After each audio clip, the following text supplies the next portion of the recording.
wabarakatuh. Kita akan belajar tentang kalimah ya. Kalimah itu apa dan bagaimana cara membuat kalimah ya. Jadi yang pertama itu adalah bismillahirrahmanirrahim. Kalimah adalah kata yang tersusun dari huruf hijaiyah yang memiliki arti ya. Jadi kalimah adalah kata yang tersusun dari huruf hijaiyah yang memiliki arti. Ini kita ambil contoh babun. Babun ini adalah kalau dalam bahasa Indonesia mempunyai arti pintu ya. Kita bahas coba. Di babun itu adalah satu kata ya, satu kata pintu babun ya, satu kata. Babun ini satu kata tersusun dari huruf hijaiyah berupa ba, alif dan ba ya. Babun, ba, alif dan ba. Jadi tersusun dari 3 huruf hijaiyah berupa ba, alif dan ba. Dan babun ini memiliki artinya pintu. Jadi babun ini adalah kalimah karena babun ini tersusun dari huruf hijaiyah dan memiliki arti. Jadi kata yang tersusun dari huruf hijaiyah dan memiliki arti. Jadi babun ini sudah termasuk kalimah karena sudah satu kata, sudah tersusun dari huruf hijaiyah dan sudah memiliki arti. Jadi babun ini termasuk kalimah. Poinnya ada 3. Ini yang perlu kita garis bawahi. Yang pertama itu lafadz, yang kedua tersusun dari huruf hijaiyah, yang ketiga mempunyai arti ya. Silahkan, ini masih banyak contoh lain ya. Selain babun ini ada kataba, ada zaidun, ada akala. Apalagi coba dalam bahasa Indonesia. Dalam bahasa Indonesia tangan ya. Tangan kalau dalam bahasa Arab itu yadun. Jadi yadun ini juga termasuk kalimah ya. Karena yadun ini adalah satu kata yang tersusun dari huruf hijaiyah berupa ya, dal dan dal ya, yadun ya, dan memiliki arti tangan. Silakan cari contoh lain, ini sangat banyak sekali. Kemudian yang kedua kita akan membahas jumlah ya. Jumlah itu apa? Jadi tadi kalau kita sudah mengetahui apa itu kalimah ya kan, kalimah adalah lafadz yang tersusun dari huruf hijaiyah yang memiliki arti. Lah kalau beberapa kalimah ini digabungkan, ini akan menjadi jumlah ya. Jadi jumlah adalah kumpulan beberapa kalimah. Jumlah adalah kumpulan beberapa kalimah. Kita ambil contoh coba. Kita lihat contoh kalimah seperti jalasa duduk ya. Rojulun laki-laki. Ini ala di atas. Kursiyun ini kursi. Akala makan, Muhammadun Pak Muhammad. Bi itu dengan huruf jar ya. Bi dengan yadun ini tangan.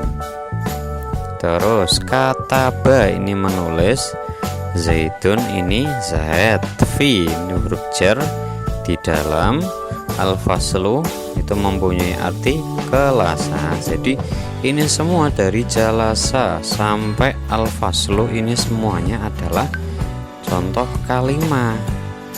Lah jika beberapa kalimat ini digabungkan,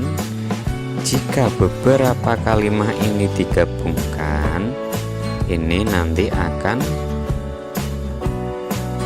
menjadi jumlah ya. Jika beberapa kalimat tersebut digabungkan, ini akan menjadi jumlah ya. Kita coba. Kalau yang perlu diketahui, kalau kalimat itu satu, kalau jumlah itu adalah beberapa kalimat digabungkan. Contoh, ini contoh kata ba kita gabungkan dengan zaitun, kita gabungkan dengan fi, kita gabungkan dengan al-faslu ya. Ketika dirangkai menjadi kata ba zaitun fil fasli ya. Ini kan tadi satu-satu ya, kata ba sendiri, zaitun sendiri, fi sendiri, al-faslu sendiri. Ketika digabungkan dirangkai menjadi satu pemahaman. Jadi ketika dirangkai jadi kata ba zaitun fil fasli. Nah ini kumpulan kata ba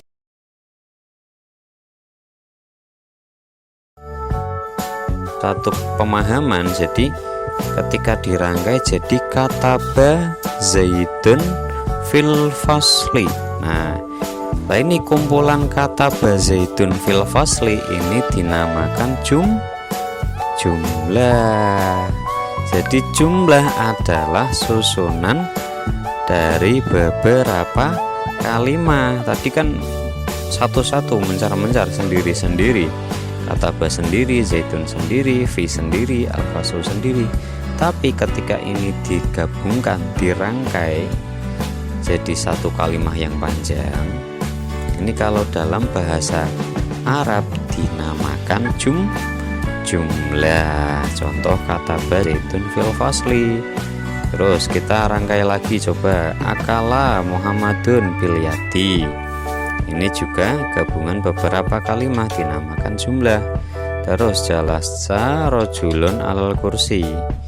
Jalasa rojulun alal kursi, seorang laki-laki duduk di atas kursi. Ini juga dinamakan jumlah. Terus jumlah ada dua ya. Jumlah ada dua. Yang pertama jumlah mufidah atau sering disebut dengan kalam. Terus yang kedua ini jumlah ghairu mufidah. Kalau jumlah mufidah itu jumlah yang dapat dipahami, saman paham, masuk akal.